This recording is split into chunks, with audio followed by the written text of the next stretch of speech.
Alors, merci beaucoup et merci pour cette présentation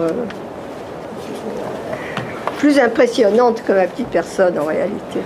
Mais merci beaucoup.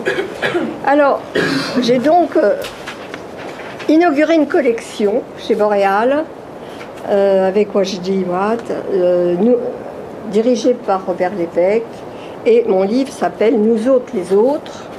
Il a un sous-titre « Difficile pluralisme ».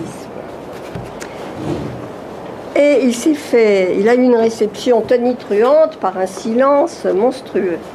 Bon, il y a quelques raisons, je crois que j'ai touché juste.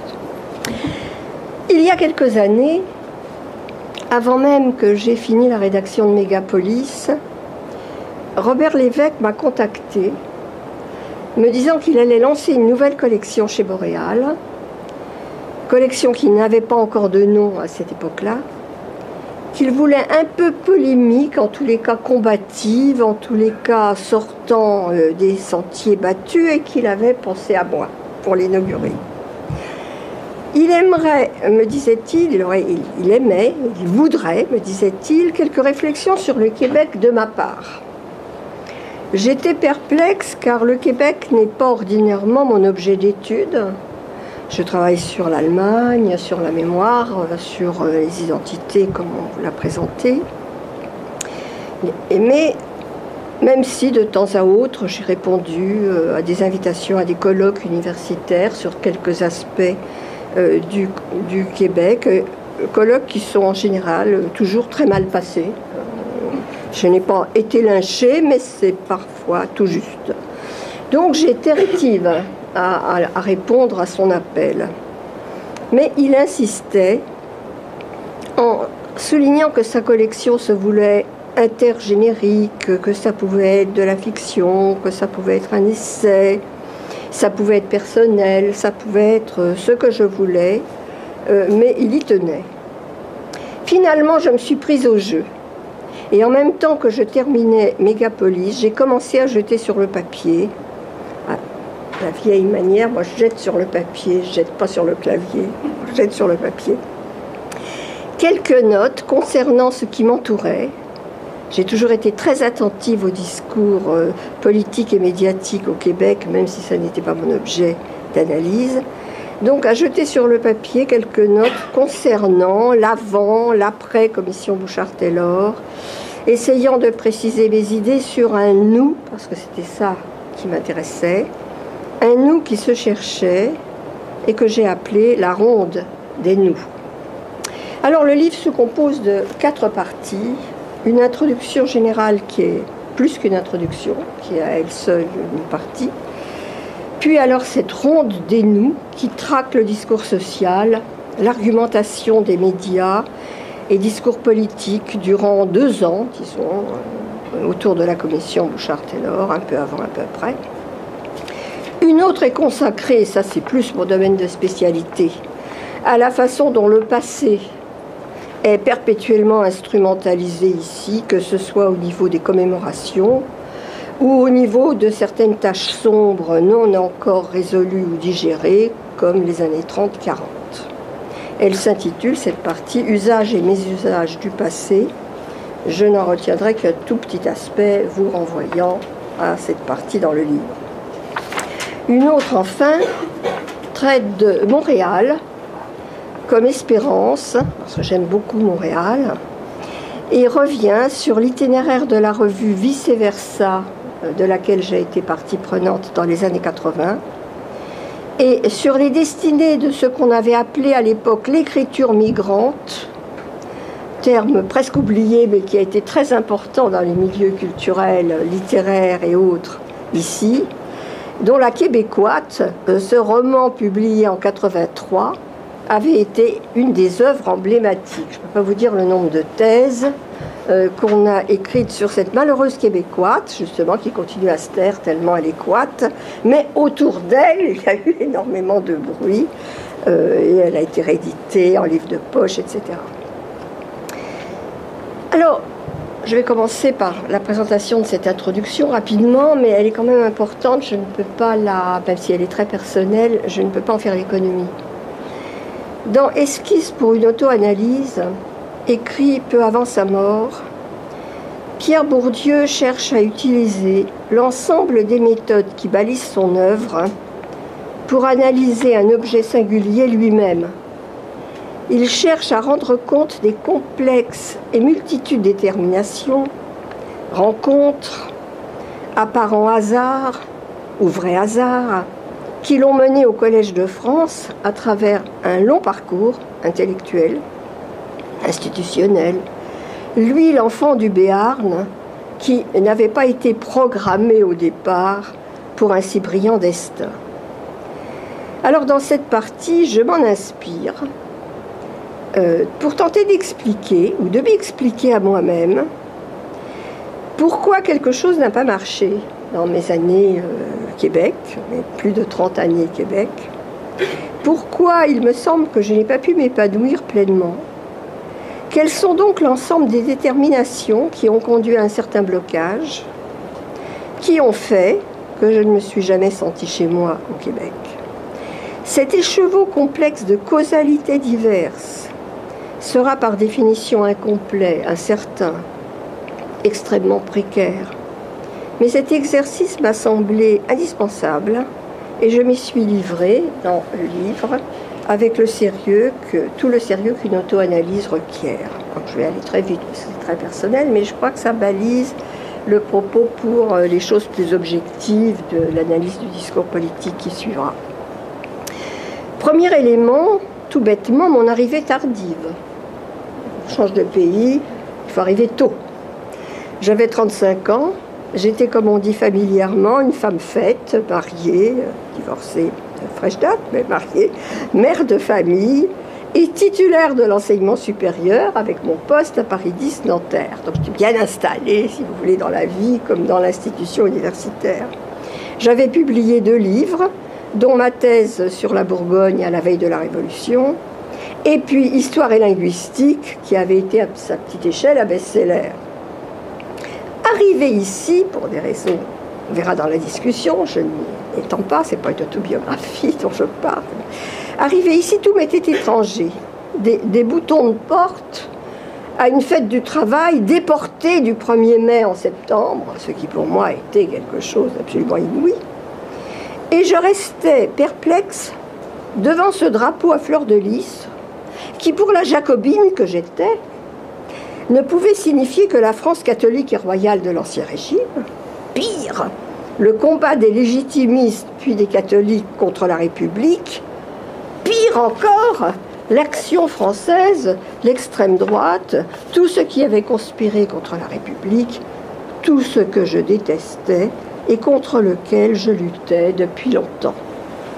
Il a fallu désémantiser tout ça, mais ça a pris un certain temps. En plus, mon arrivée au Canada était au Canada, comme beaucoup d'immigrants. La langue n'a rien à voir avec ça, pas particulièrement au Québec. Chapitre délicat. Mais ce choix, devenu par la force des choses fédéraliste sans le savoir, va m'isoler pour l'éternité de mes collègues, de mes amis, de mon entourage, sans que je ne m'en rende compte absolument au départ. Scène drôle, celle du serment à la reine, quand je deviens canadienne. Je me souviens du jour où j'avais été convoquée au centre Guy Favreau à Montréal. Un juge qui parlait très bien le français, avec un léger accent anglais, me posa d'abord quelques questions sur le pays, sa capitale, le nombre de provinces, etc. Puis vint le moment du serment à la reine. Je plaisantais. Vous savez, pour une jacobine française comme moi, c'est un peu difficile quand même. Ah oui, s'exclama le juge. En effet, c'est la procédure. Vous savez que la reine est le chef d'État. Elle est représentée au Canada pour le gouverneur général. Il me faisait une leçon. Ah bon, murmurai-je. La reine était sur les timbres et les billets de banque, mais au-delà, je ne savais pas. Comme je voulais faire durer le plaisir, je demandais: est-ce que je peux prêter serment sur la recherche du temps perdu? Le juge, qui était plus fin que moi, plissa les yeux et me dit: vous avez le livre avec vous? Hélas, j'avais laissé le premier volume de l'œuvre de Proust sur mon bureau à l'UQAM. J'étais désolée. Alors on va procéder comme on fait d'habitude. Les gens prêtent bêtement serment sur la Bible. Ah, mais je ne voulais que l'Ancien Testament. Excusez-moi, monsieur le juge, je ne peux pas prêter serment sur le Nouveau. Ça m'est impossible. Ma religion me l'interdit. Le juge, un peu excédé, demanda à un appariteur de lui trouver la Bible en 2 morceaux. La femme l'a cherchée en 2 morceaux. Bref, après bien des démêlés qui firent sourire le juge, on apporta le morceau ancien, donc, je prêtais serment à Sa Majesté sur le morceau de l'Ancien Testament, mais à la reine Élisabeth II, devenue en quelques secondes ma reine également, et à toute sa famille. Bizarre procédure. So what? J'avais jusque-là un président de la République, mon passeport et ma carte d'identité français. Il y aura en plus la reine et un autre passeport. Je n'y ai vu aucune matière à scandale. Et je vis depuis en bonne intelligence avec la vieille dame. Ma fille et ma petite-fille sont londoniennes. Ma fille a épousé un Anglais. Si bien que d'une certaine façon, nous partageons la reine. Bon, tout ça pour plaisanter, mais pour dire que je suis arrivée très tard. Deuxième détermination, je ne suis pas vraiment partie. Rien à voir avec quelqu'un qui refait sa vie à l'étranger. Je suis venue ici en détachement administratif. Je reste fonctionnaire, je garde mon poste à Nanterre et je garde mon avancement dans l'administration française. Je dois renouveler ce détachement administratif tous les 2 ans. Si quelque chose tourne mal, si je m'ennuie, si ça ne va pas, je demande ma réintégration pour l'année universitaire suivante et je rentre. Ce n'est pas une bonne façon de s'intégrer dans un pays que de garder des arrières aussi importants. Autre élément des déterminations, ma socialisation, mon initiation à Montréal, se fait dans l'ouest de la ville. Celui qui va devenir mon second mari, après mon divorce, est bilingue, de père français, mais ce dernier, très anticlérical, lui a fait faire toutes ses études en secteur anglais, c'était avant la loi 101, et tous les amis de mon futur mari sont anglophones, anciens de McGill, et ils me plaisent beaucoup. Je trouve que c'est un milieu dans lequel je m'épanouis beaucoup. C'est pas l'idéal pour s'intégrer au Québec profond. De plus, je tombe littéralement amoureuse de New York. Et alors, je désire très vite me faire inviter dans les universités new-yorkaises ou simplement y aller en week-end. Je désire parler et lire l'anglais au plus vite. J'ai écrit quelque part dans un de mes premiers livres que ce que le Québec m'avait donné au départ, c'était l'anglais.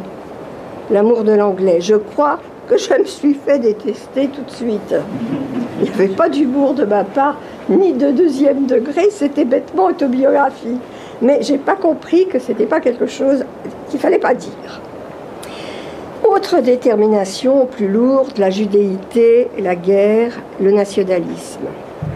Ce fut ma première impression dès que je suis arrivée en 1974. On était en pleine période où les luttes québécoises, 2 ans avant l'arrivée du Parti québécois au pouvoir, mais en pleine idéologie de la décolonisation. Et moi, quand je suis arrivée, j'ai eu l'impression que ça n'avait strictement rien à voir, en 1974, je ne dis pas 10 ans avant ou 20 ans, avec la décolonisation. Et en tous les cas, je comprends tout de suite qu'en tant que militante de gauche arrivant de Paris, que tout se fera ici à front renversé. Je serai toujours seule et toujours contre ceux qui pourraient apparaître comme des alliés naturels. Il faut donc que j'assume tout de suite cette solitude, sinon ce sera invivable. Je l'assume. Mais le nationalisme est pour moi un déclic impossible à dépasser. Traumatisme sans doute dû à la guerre, mais totalement indépassable. Il y a dans tout nationalisme, même celui qui se présente toujours comme progressiste, un noyau dur. Le noyau dur de la pensée organiciste, essentialiste, avec laquelle je ne peux m'identifier. Mon éducation universaliste est trop forte pour moi. Je ne peux pas dépasser ce problème. C'est donc autour de ces déterminations sont multiples, elles sont plus ou moins importantes, mais elles s'articulent toutes entre elles pour créer des obstacles dirimants. La partie que j'ai consacrée à la ronde des nous n'est plus tout à fait personnelle. Elle repose sur une analyse des données, à la fois de discours à la télévision, à la radio, essentiellement dans la presse, parce que c'est plus facile pour un chercheur d'analyser le discours de presse, mais elle repose sur des données véritablement objectives. Ce qui m'intéresse, c'est ce nous qui se cherche depuis quelques années. Peut-être se cherche-t-il d'ailleurs depuis toujours, mais il devient plus explicite dans le discours savant et dans le discours de presse, ce qu'il en passe depuis quelques années. En gros, dans des phénomènes de ressassement, voire d'écolalie, quand tous les sujets reposent sur les problèmes de la langue, les problèmes de l'identité, les problèmes du devenir du Québec ou de ce qui menace, enfin dans tous ces ressassements fondamentaux, je dirais que tout peut se ramener à une phrase de base qui pourrait s'énoncer comme suit en pastichant Orwell. Tous les habitants du Québec sont québécois, mais il y en a qui sont plus québécois que d'autres. En gros, ce qui résume tout ce que j'ai trouvé, c'est un peu ça. C'est-à-dire une bagarre pour dire « mais oui, nous sommes tous québécois, c'est fini les vieilles histoires », mais en même temps, pas tout à fait. Tout le monde se veut ouvert, mais il y a un hic. Pendant longtemps, la lutte va se faire autour du couple nationalisme ethnique, nationalisme civique. Il y a eu pendant quelques années ce balancement. Après, on l'a perdu de vue, mais il a été important. Chacun y allant de ses arguments. Tout le monde se veut accueillant, mais ce qu'on exige des nouveaux arrivants est singulier. Je crois qu'il faut, à l'instar d'Habermas et d'autres, distinguer le civisme et le culturel, chose qu'on fait très rarement ici. Tout se ramène au culturel. Il faut favoriser, bien sûr, l'intégration des immigrants, terme assez neutre, l'intégration dans tous les pays du monde, il est là. Favoriser cette intégration des immigrants à la culture politique du pays, et non l'aligner sur la culture dominante au sens ethnographique du terme. Tout le secret du nationalisme civique était là, dans une aporie, parce que moi je n'y ai jamais cru, mais enfin je prenais au sérieux les textes que ces tenants avançaient, mettaient en avant. Mettre en avant les aspects démocratiques, constitution, avec tous les problèmes de la fameuse constitution que le Québec n'a pas signée, je referme la parenthèse. Constitution, citoyenneté, charte des droits, ensemble des libertés auxquelles les immigrants doivent s'identifier en général sans problème. Comme presque partout, ils garderaient au niveau de la première génération leur culture, au sens ethnographique du terme, voire leur langue d'origine, culture d'origine qu'ils pourraient actualiser dans leurs rapports personnels, familiaux, amicaux et sociaux. C'était mon cas. Quand mes parents sont arrivés, j'étais pas née quand mes parents sont arrivés à Paris de Pologne, du fin fond de la Pologne. Ils parlaient yiddish, c'était juifs polonais et non pas polonais. Mais à la maison, on ne parlait que yiddish. Je n'ai jamais parlé français à la maison, jamais. Je parlais français à l'école, mais pas chez moi, à la maison. Et puis, c'était la culture juive d'Europe centrale et surtout la nourriture juive d'Europe centrale, ce qui explique mon caractère un peu de boulotte que je suis, parce que c'est une nourriture. Bon. Je pense que dans tous les pays où il y a de l'immigration, ça se passe comme ça, quelles que soient les lois, quelles que soient les pressions, la première génération garde sa langue, sa culture, la transmet plus ou moins. Les enfants, eux, seraient scolarisés dans le système francophone maintenant, après la loi 101, ils s'identifieraient à une culture politique à laquelle ils seraient invités à participer, sans avoir à prêter allégeance à la culture canadienne-française majoritaire. Le reste viendrait à la longue, dans un processus, par les diverses pratiques, l'exposition au français et à la francisation, par l'école, mais pas seulement par l'école, la fréquentation d'une télévision en français, de films québécois parfois, de nouvelles amitiés, l'intérêt suscité par certaines productions culturelles des Québécois de souche et des chansons, par exemple, ou des groupes. le fait remarquer Dominique Lédet, une chose est de demander à un immigrant pakistanais, prends cet exemple-là, mais on pourrait prendre n'importe quel exemple, d'apprendre le français pour pouvoir s'orienter, communiquer, participer à la vie associative, publique et politique de la société québécoise. Toute autre chose est de lui demander de s'identifier à un destin collectif. Elle affirme de façon très avisée qu'il ne revient pas, en effet, ni à l'État, ni à une théorie de la citoyenneté, de prétendre prescrire des sentiments d'allégeance, de solidarité ou encore de concitoyenneté particuliers. Ceux-ci ne peuvent naître que de la pratique, de l'expérience commune que font les citoyens de leurs institutions. Donc on arriverait au Québec comme dans n'importe quelle démocratie, mais une démocratie où on parlerait français majoritairement, ceux mêmes qui proposaient une citoyenneté québécoise, parce que dans le débat, je n'ai pas le temps de lui appesantir, ça c'est plus qu'une conférence, dans les termes qui sont apparus, il y a eu aussi le terme, et puis ça va recommencer avec notre Marois, mais enfin comme elle est minoritaire, elle ne pourra pas aller loin. Bon.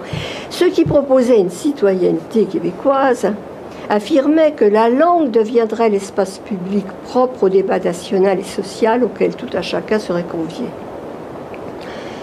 D'autres, en accord avec une conception civique de la nation, tentent de préciser leurs pensées. Il ne s'agit pas d'évacuer l'héritage culturel canadien français, c'est-à-dire la culture, toujours au sens ethnographique, de la majorité qui partage une histoire et surtout une mémoire.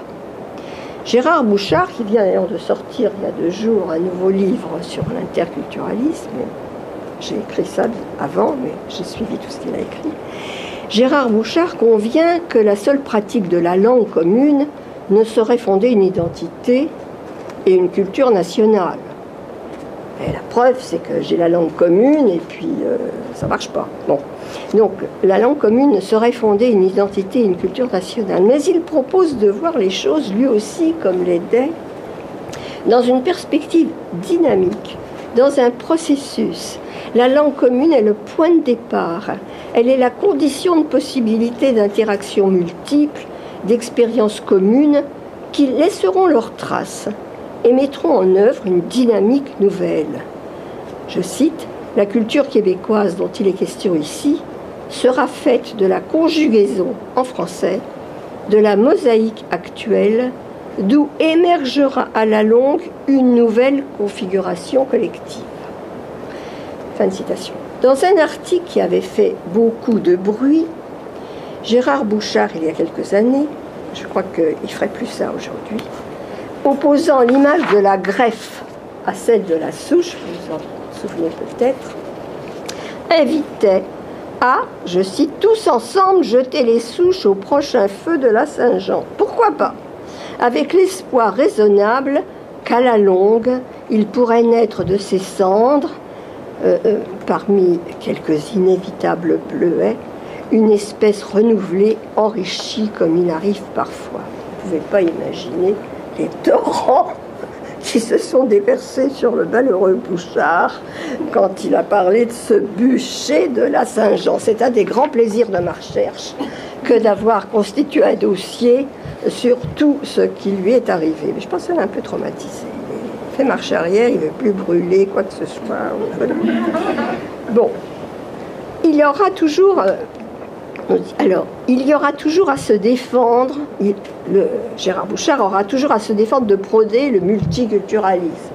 Bon, parce que c'est pour ça qu'il a inventé l'interculturalisme. Parce que le multiculturalisme est une grosse bête, fédéraliste en plus, mais c'est une grosse bête qui est l'équivalent du communautarisme en France. Quand on prononce ce terme, on sait qu'on a affaire à quelque chose d'absolument épouvantable. Et alors là aussi, j'ai un dossier sur tout ce qu'on appelle, c'est tout ce qu'on déteste en général. À propos de ce même article, il écrit en 2010, revenant sur ce fameux article qui avait été mal compris, je soulignais, dit-il, la nécessité de respecter cette diversité, mais en la conjuguant avec une appartenance, une solidarité et des symboles communs. Je m'élevais contre une conception monolithique trop homogène de l'identité nationale. J'avais soin de préciser qu'en tout cela, je cite, il ne s'agit nullement de nier le poids historique et sociologique de la composante canadienne-française, mais de briser des solitudes. J'affirmais aussi que pour fonder une identité québécoise, une langue commune et des règles universelles abstraites ne suffisent pas. Fin de citation. À l'opposé, il luttait contre les cloisonnements ethniques, contre tout ce qui pouvait accroître les tensions et les divisions. Il mettait en garde contre une philosophie trop exclusive des identités, des fidélités et des racines. C'est ce qui l'avait amené à dénoncer l'esprit de la souche. Ces recherches d'un nous m'ont passionné et sont passionnantes. Et je dirais que même si ma première allégeance citoyenne est évidemment canadienne, je ne suis en rien hostile à cette autre citoyenneté québécoise, dans la mesure où on ne la considère pas comme antinomique de la précédente. Cette position vient à ma rencontre et ouvre l'espace public, mais je reste sur mes gardes, car nombreux sont ceux pour lesquels les deux citoyennetés sont absolument incompatibles. Nombreux sont ceux qui n'acceptent pas cette dynamique, qui y voient même un danger.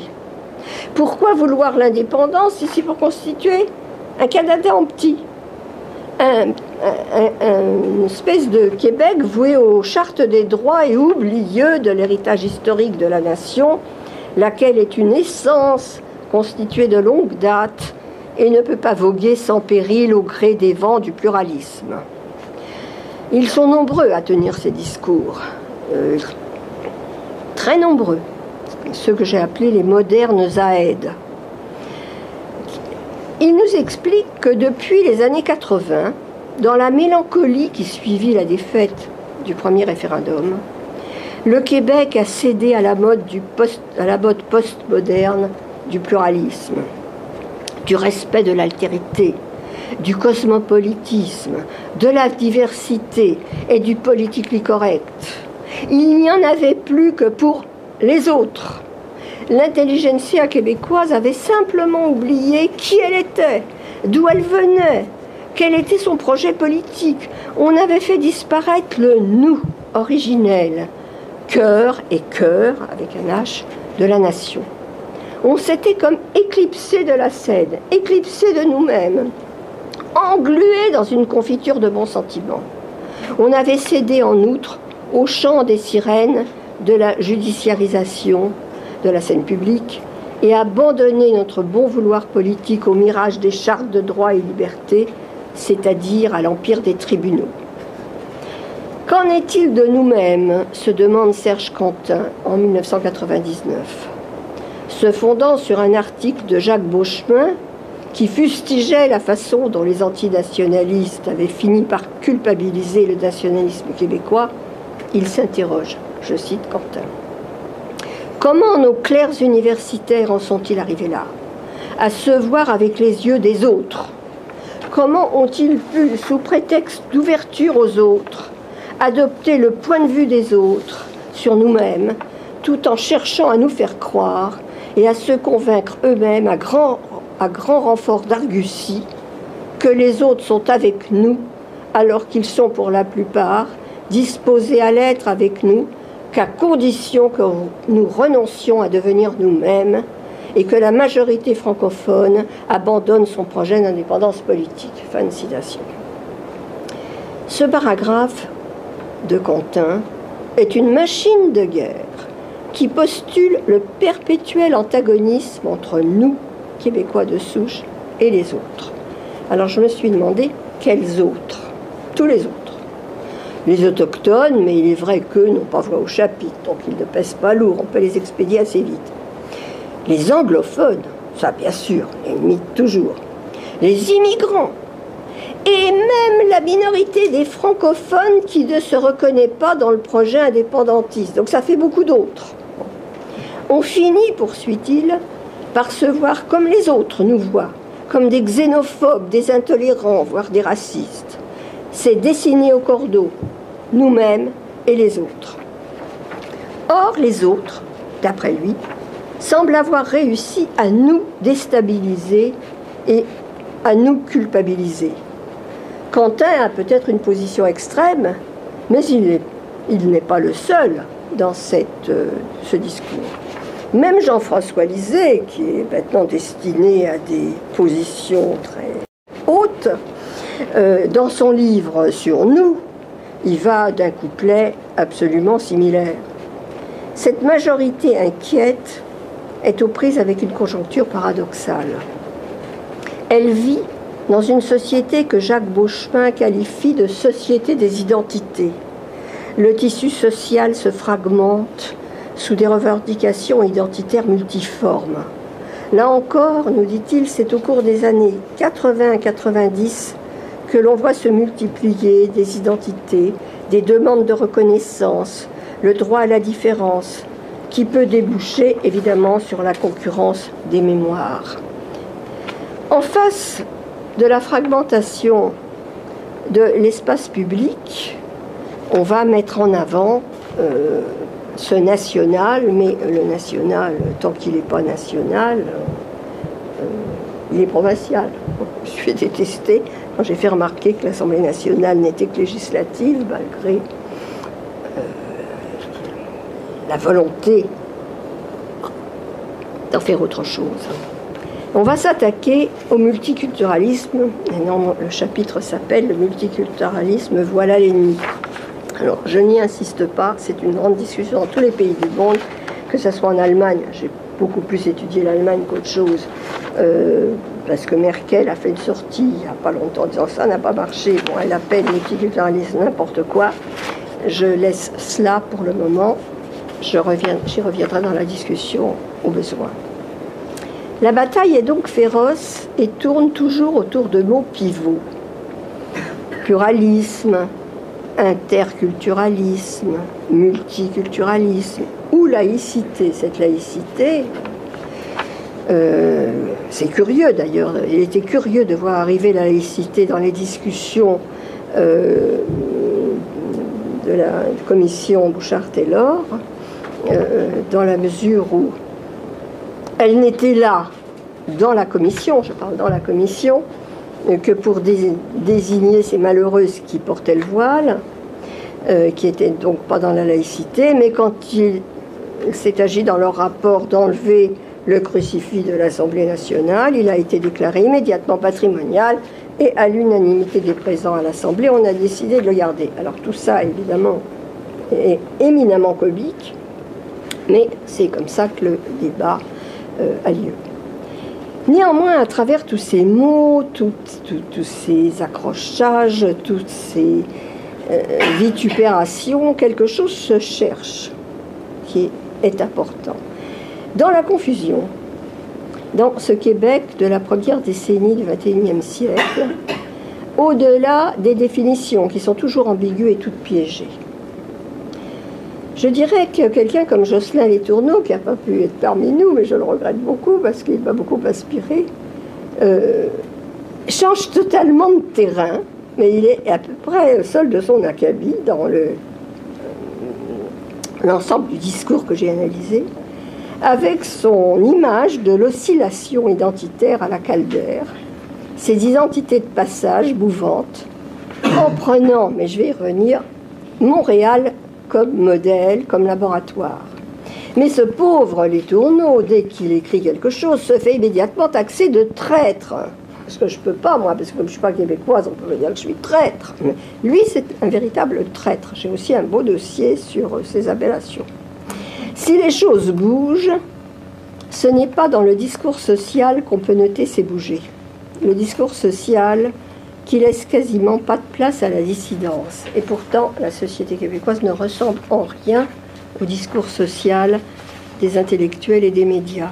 Il y a donc une espèce de dissonance extrêmement intéressante qui devrait beaucoup passionner les gens en sciences politiques et les sociologues, qui est cette espèce de hiatus entre un discours social qui ressasse toujours les mêmes éléments et assez intolérant, et puis un vivre ensemble réel de cette société.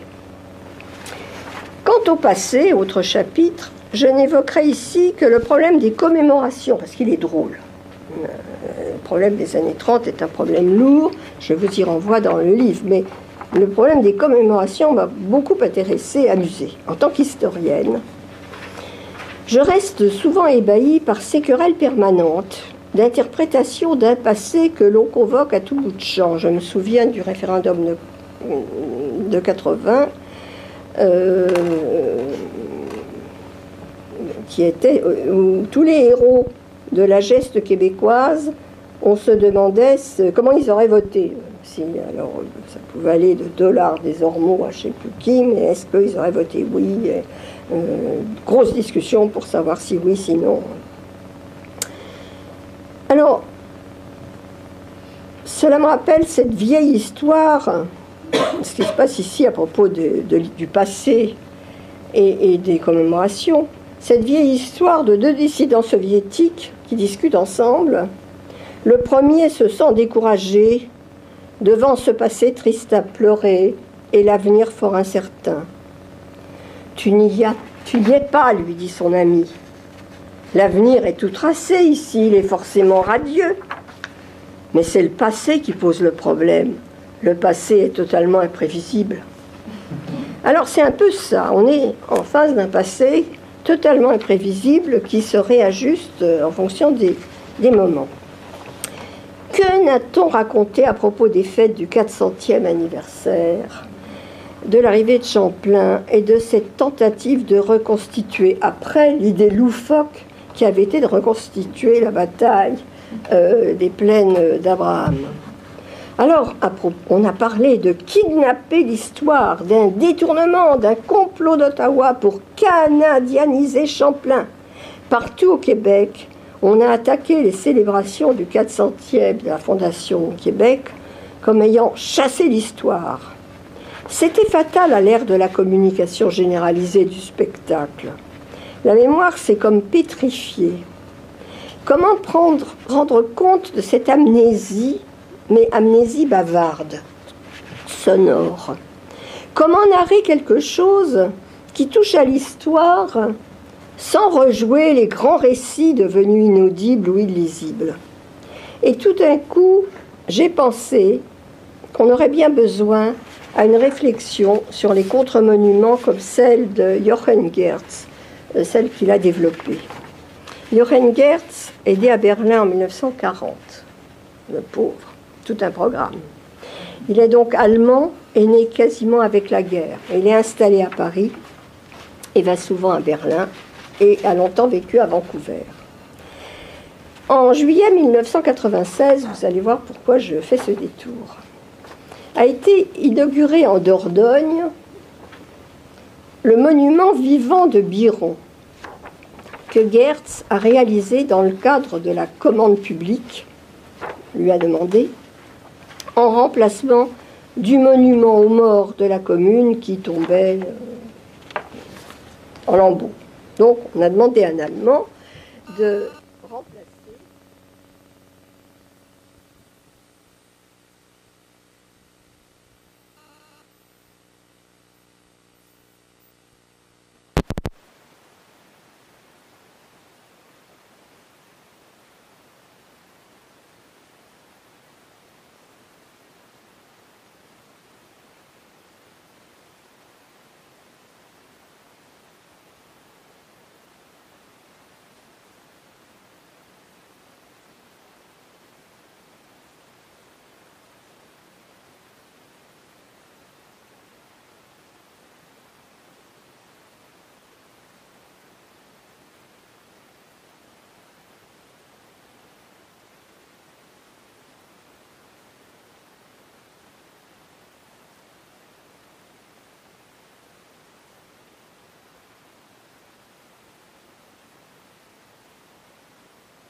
Les plus contradictoires, les plus imprévisibles.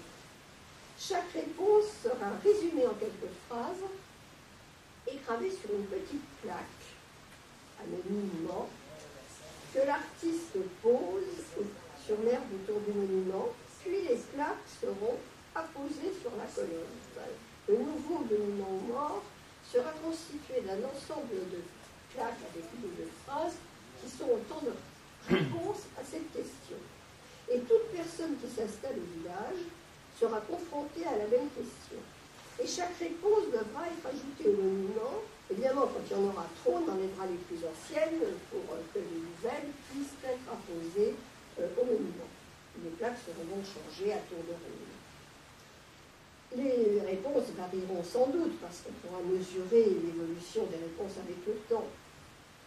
Mais il veut faire, Geertz, de ce monument aux morts un monument à la vie, sans cesse réactualisé, puisqu'il faut le changer perpétuellement, faire en sorte qu'il soit constamment en mouvement. Il apparaît ainsi comme un travail interactif, où l'auteur est également l'usager, le spectateur, sur ce rapport à la patrie, à la guerre. Alors les réponses sont effectivement les plus diverses. On a la vie est belle, il est insensé de sacrifier sa vie pour quelques moments que ce soit, il ne faut rien répéter, bon, jamais je partirais, si on me le demandait, je disparaîtrais. Alors il y en a qui sont beaucoup plus soumis, qui disent, ben oui, je suis obligé de faire comme les autres, d'autres qui disent, c'est une inanité totale, même la question, je la refuse. Bref, il y a une espèce de cacophonie plurielle qui s'installe. Récit éclaté, pluriel, cacophonie, polyphonie, mémoire pluralisée, pulvérisée. Geertz nous met en face de nos responsabilités. Alors je me suis dit, imaginons au pied de la statue de Champlain, sur son socle, la même opération que celle de Geertz. Chaque habitant, choisi évidemment là, sur un échantillon représentatif, parce qu'on n'est pas dans un village, serait invité à expliquer ce que l'arrivée de Champlain représente pour lui, en une phrase dans la langue de son choix. Il en résulterait, et on collerait tout ça, il en résulterait une immense mosaïque. On aurait lu ses réponses sur des airs de musique, en guise de cérémonie. Cela n'aurait pas empêché la fête avec McCartney, Céline Dion un mois plus tard. Chacun y aurait reconnu son message, et cela aurait été infiniment plus intéressant que le spectacle des luttes idéologiques stériles auxquelles nous avons été exposés jusqu'à l'écœurement. Et à la fin de ce chapitre, j'ai lu « Rêvons !» point d'exclamation. Enfin, la dernière partie porte sur Montréal et sur ce laboratoire. Ce laboratoire que un petit peu magané, comme on dirait en ce moment. Le magnétisme de la ville me fascinait et m'obligeait à le remettre en question de façon permanente, parce que c'est pas une belle ville au sens où les Européens parlent d'une belle ville, elle est un peu de briquet de broc, elle est hétérogène, elle juxtapose des formes modernistes, quelques clochers du 19e siècle, des parkings, des petits magasins. Bon, on a même fait traverser une autoroute, vous savez, à l'époque on faisait traverser, on mettait des autoroutes au milieu des villes. Donc quand je suis arrivée, le vieux Montréal n'était pas encore gentrifié, le plateau encore un quartier très populaire, mais Montréal n'avait pas offert de grands monuments ni de belles perspectives. Donc j'explique dans le livre comment la ville a pénétré en moi, le temps qu'il a fallu, et finalement sa beauté. Et je me disais, si j'avais à réécrire la Québécoite, ou lui donner une suite aujourd'hui, je m'y prendrais tout autrement. Ce serait toujours une structure éclatée, à base de fragments, mais je chercherais une espèce de totalité, une totalité sans totalisation. La ville ferait sens dans son hétérogénéité même. Il ne s'agirait plus, comme dans ce roman, de la découvrir, mais avec l'épaisseur littéraire qu'elle a acquise, de la faire signifier dans ces espaces multiples, sa déglingue, sa tranquille décadence et son art de vivre. Mon personnage serait plus solitaire, plus autonome. Ce serait toujours une femme. Je lui ferais je ne lui ferai pas rencontrer des mecs, guillemets, dans les différents quartiers de la ville, comme dans le roman, mais des êtres virtuels à partir de son avatar, grâce à des pérégrinations virtuelles sur le web, des flâneries dans des mondes et des villes imaginaires. Dans la vraie vie, elle résiderait dans le Myland, un petit 5,5 à 2 pas de la fabrique de bagels rue Saviateur. Je ne sais pas si vous connaissez bien Montréal, mais ce sont des lieux qui m'attirent des larmes. Et l'histoire se ferait autour, le personnage principal serait le dépanneur du coin. Ce lieu impossible à décrire. C'est là qu'elle ferait les rencontres les plus invraisemblables. Bon, je passe vite. Mon personnage ne serait plus hanté par le passé de sa tribu, ni par celui du Québec, ni même par celui de l'Allemagne, encore moins par celui de la France. Elle évoluerait entre de multiples langues, celle des mondes virtuels, et puis l'anglais, l'allemand, le français de France, le français d'ici, le yiddish des chassidim, et la langue du dépanneur, car ce propriétaire serait un pakistanais. Ayant acheté cette petite boutique du coin, il parlerait aussi mal le français que l'anglais. Ce serait fabriqué un sabir à lui, avec lequel on communiquerait très bien. On communiquerait très bien avec tous ceux qui entreraient dans sa boutique.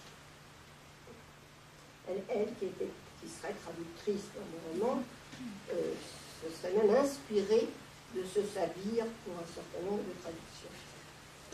Bref, je vous prendrai tout autrement et je l'appellerai La langue du dépanneur, ce serait le titre du roman. Il serait écrit en plusieurs langues à la fois. La québécoise se serait mise tout d'un coup à parler, mais en langue, comme on dit. En guise de conclusion, je dirais un nous se cherche ici, principalement à Montréal, si je veux m'abstraire du discours politique ambulant.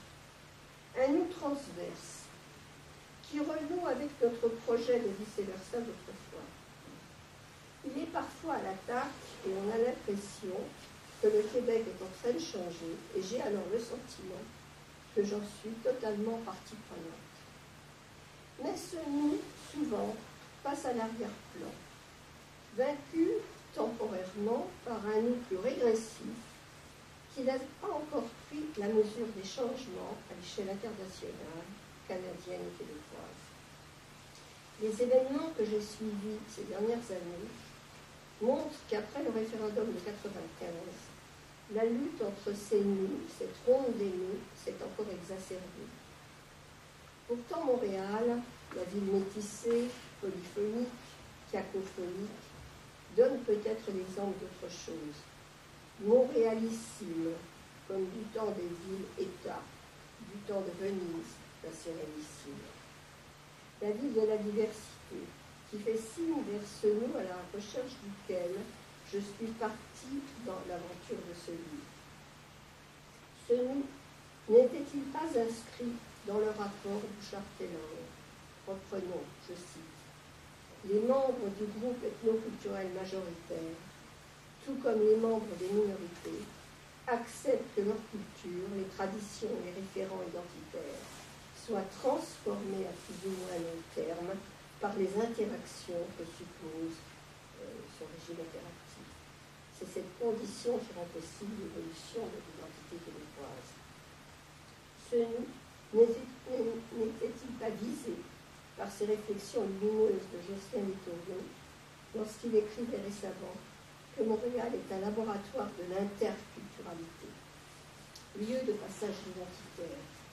Elle n'est pas la ville où les cultures se perdent, mais où elles se contaminent, se métissent, s'échangent, se frôlent, s'affrontent avec des emprunts et des transferts. Cela entraîne, disait-il, la mutation des patrimoines constitués. Et c'est ça qui est mis en cause par les tenants d'une identité essentialisée, qui n'acceptent pas d'être contaminés par d'autres expressions culturelles. N'était-il pas ce nous de ces cultures braconnées, si typiques de Montréal selon Simon Harel, de cette ville refuge, une ville qui pourrait devenir une nouvelle carte du temps? Et je porte ma conclusion. Je suis devenue d'ici, dit magnifiquement Alain Mesdames dans son livre Il passe la main. Il passe la main, je lis sur la main, à qui j'emprunte sa formule. Arrivé d'Europe il y a plus de 40 ans, à Montréal ne correspondait pas tout à fait au modèle de la ville américaine en Vallée, qui était à ses yeux la ville de l'indéfinition. Même si la ville avait changé, la Maine resterait là, tenace, fidèle à elle-même, toujours riche de ses immigrants, pleine des souvenirs, des nostalgies, de ceux qui n'en finissent pas de prendre pied en cette terre d'Amérique, de ceux qui se maintiennent en attente, en situation d'incertitude. Il met en scène, dans son livre, plutôt en texte, plusieurs générations. La première, très ancienne, d'un immigrant qui vient d'arriver, qui se retrouve au boulevard Saint-Laurent, avec sa petite valise et personne pour l'accueillir. Avec un papier froissé à la main, sans doute une adresse, puis il va finir par rester sur la main, sans projet, sans attente. Mais les mois vont passer, son épouse finira quand même par le rejoindre, ils auront des enfants, et plus tard, comme de nombreux autres, quitteront le quartier pour s'installer en banlieue. Le fils de l'homme à la valise habite Saint-Léonard, mais revient tous les ans sur la Maine pour honorer son père. Il va à la poissonnerie, de ceci, de cela, bien, en somme, en pèlerinage. Puis c'est un jeune branché que l'on retrouve en avion dans les années 80. Son père n'est plus depuis longtemps, son grand-père a disparu depuis longtemps. Il vole vers une petite ville, proche du village d'où son grand-père est parti. Il a quitté Montréal, croulant sous les érables rouges, tout se brouille, qu'importe. Son père lui parlait d'une Maine où tout le monde s'entendrait, où toutes les cultures se croiseraient en paix. Ça l'a toujours laissé sceptique. Au diable l'idée que tous pourraient nous faire qu'un en gardant leur spécificité. Le monde, de toute façon, est appelé à ça. C'est à cela qu'il pense, lui qui habite dans un loft, une ancienne usine du boulevard Saint-Laurent transformée en loft, et il représente parfaitement les bobos et les nouvelles manières. Alain Mesdames poursuit sa méditation poétique. Le texte qu'il est en train d'écrire n'en est pas vraiment l'auteur, lui confie-t-il. C'est la ville qui s'écrit à travers lui. Cet errant rencontré la veille, ces jeunes attablés chez Schwartz, qui n'arrivent pas à s'adresser la parole, et auxquels Mesdames tentent d'inventer une biographie. Ces Italo-Québécois auxquels il s'identifie dans son désir éperdu d'Italie. La rue Saint-Laurent a encore changé. Ce ne sont plus les mêmes immigrants qu'on y rencontre, pas les mêmes musiques qu'on y entend, pas les mêmes odeurs qu'on y inspire. Je suis d'ici, c'est certain. Ces mots traversent mon esprit. Soudain, c'est une évidence. Je suis devenue d'ici. Je ne fais qu'un dans l'instant avec cette certitude. Fin de citation. Mon livre se termine par cette remarque à propos de Montréal. À Montréal, grâce à Montréal, à travers Montréal, par Montréal, nous sommes un certain nombre, par vents et marées, par hivers glaciaux et étés torrides, par toutes les turbulences politiques qui nous submergent à divers moments, nous sommes un certain nombre à pouvoir dire, nous aussi, comme à la Mesdames, nous sommes devenus d'ici.